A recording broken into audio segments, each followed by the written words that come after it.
என்னத்த நான் அப்படி கத்திக்கிட்டு இருக்கேன், நீங்க பாட்டுக்கு அவளை கொண்டு போய் வெளியே தள்ளுறீங்க. என்ன நடக்குது இந்த வீட்டுல? ஏன் அப்படி பண்றீங்க? வெளியே தள்ளுற அளவுக்கு அப்படி என்ன தப்பு பண்ணிட்டா? பேசிட்டு இருக்கும்போதே வெளியே தள்ளுறீங்க. நீங்களே ஒரு பொண்ணா இருந்துக்கிட்டு ஒரு பொண்ணை இப்படி பண்றதுல எந்த வகையில நியாயம்? திரு, நீ நினைக்கிற மாதிரி இது சின்ன விஷயம் இல்ல. நடந்தது பெரிய தப்பு. இதுக்கு மேல உன்கிட்ட சொல்லி எப்படி புரிய வைக்கிறதுன்னு தெரியல. கண்ணால பார்த்தா நானே சொல்றேன், அப்புறம் என்ன? என்ன கண்ணால பாத்தீங்க? என்ன கண்ணால பாத்தீங்க? ரெண்டு பேரும் ஒரே ரூம்குள்ள போய் தாப்பால போட்டுட்டு அது போதும், நிறுத்துங்க. இப்படி பேச உங்களுக்கு எல்லாம் வெக்கமா இல்ல?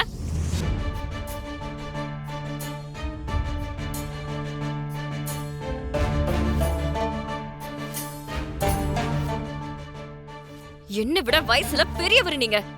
உங்களை இப்படி பேசவே எனக்கு கஷ்டமா இருக்கு. ஆனா பேசிதான் ஆகணும்.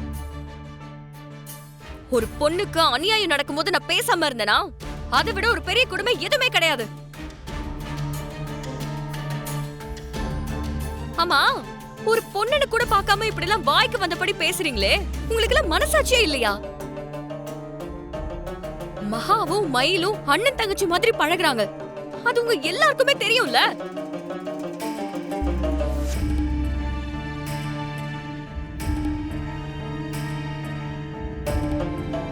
மகா எப்படிப்பட்ட பொண்ணுன்னு வந்த நாள்ல இருந்து நம்ம பாத்துக்கிட்டு தானே இருக்கோம். அப்படி இருக்கும்போது இவ மேல இப்படி ஒரு பழிய போடுறீங்க. பழி போடல. எங்களுக்கு இவன் மேல பழி போட்டு என்ன ஆக போகுது? நடந்தத சொன்னோம். எதுவும் நடந்திருக்காது. இவங்க ரெண்டு பேரை பத்தியும் நல்லா தெரிஞ்சதுக்கு அப்புறமும் இப்படி பேசுறீங்கன்னா அதுக்கு பேர் பழி போடுறதுதான். அதுக்கு காரணம் உங்களுக்கு இருக்கிற வன்மம்.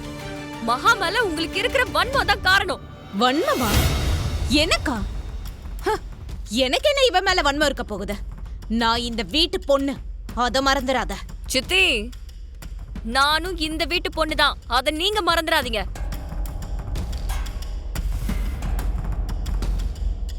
மகா தப்பு செய்யற பொண்ணே கிடையாது.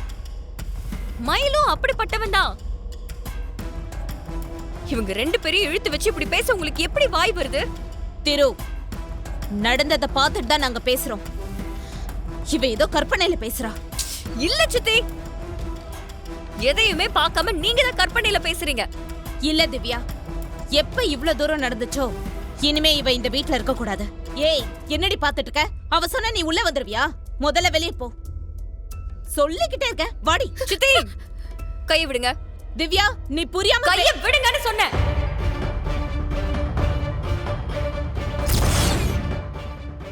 மகா எங்கேயும் போக மாட்டான், இங்கதான் இருப்பா.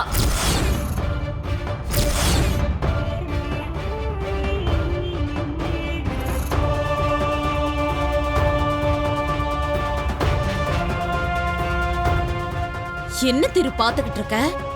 நீ அவகிட்ட சொல்ல. திரு, யாரு என்ன சொன்னாலும் சரி, நிச்சயம் மகா இங்கதான் இருப்பா. இந்த வீட்டை விட்டு போக மாட்டான்.